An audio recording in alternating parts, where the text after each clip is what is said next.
ஓம் come கணபதியே நமக. ஓம் ஸ்ரீ ஜடாமணீஸ்வர சுவாமியே நமக.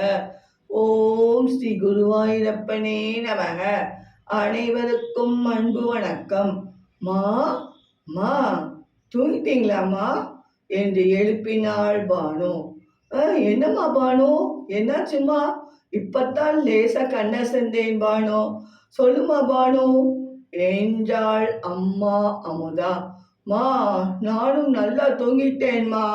நம்ம ரதிதான் என்னை எழுப்பினாள்மா. பல்வலி தாங்க முடியலைமா என்று அழுகிறாள்மா. மணி இப்போ 11 ஆகிவிட்டது. இப்போ எந்த டாக்டரிடம் போக முடியும்? அவரும் அதான் உங்க மகன் பரமவும் ஊருக்கு போயிருக்கார். அவரிடம் கேட்டால் ஏதாவது மாத்திரை மருந்து கொடுப்பார். நாளை மாலைதான் ஆபீஸ் வேலை முடித்து வருவேன் என்று அவர் சொல்லி இருக்கிறார்மா. இதோ நான் வரேன்மா என்று எழுந்து வந்தாள் அமுதா. என்னம்மா ரதி என்று கேட்டாள் அமுதா. பல் ரொம்ப வலிக்குது அம்மாச்சி என்றாள் ரதி. எங்கே வாயை திறரதி என்ற பானு. அந்த டாஸ்லைட் கொடுமா என்று ரதியின் வாயில் லைட் அடித்து பார்த்தாள் அமுதா.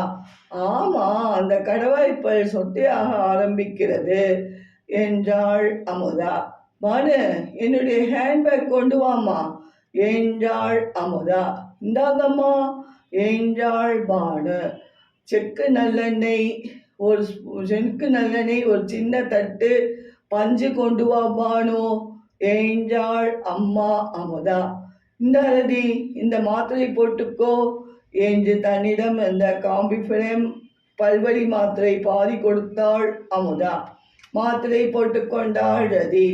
தன்னிடம் இருந்த கிராம்பு தைலம், செக்கு நல்லெண்ணெய் சம அளவு சேர்த்து கலந்து பஞ்சில் நனைத்து ரதிக்கு வலியுள்ள இடத்தில் வைத்தாள் அமுதா. ஒரு 5 நிமிஷம் அப்படியே இருக்கட்டும் ரதி, உமிழ்நீர் நீ முழுங்கக்கூடாதும்மா என்றாள் அமுதா. சரி என்று தலையாட்டினாள் ரதி.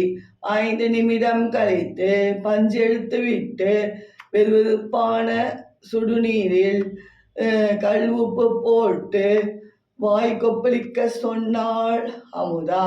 பிறகு ஃப்ரிட்ஜில் இருக்கும் ஐஸ் கட்டிகளை எடுத்து வாம்மா பானு என்றாள் அமுதா. ஐஸ் கட்டிகளை மெதுவாக கையில் எடுத்து அப்படியே நேரடியாக ரதிக்கு வலியுள்ள இடத்தில் வெளிப்பக்கம் ஐஸ் கொத்தடம் கொடுத்தாள் அமுதா. சுமார் 3 நிமிடம் 4 நிமிடம் ஐஸ் கொத்தடம் கொடுத்தாள் அம்மாச்சி. அம்மாச்சி, பல்வலி நல்லா குறைஞ்சிருக்கு அம்மாச்சி என்று சொன்னாள் ரதி. பிறகு அப்படியே அம்மாச்சி மடியில் படுத்து நன்றாக தூங்கிவிட்டாள் ரதி.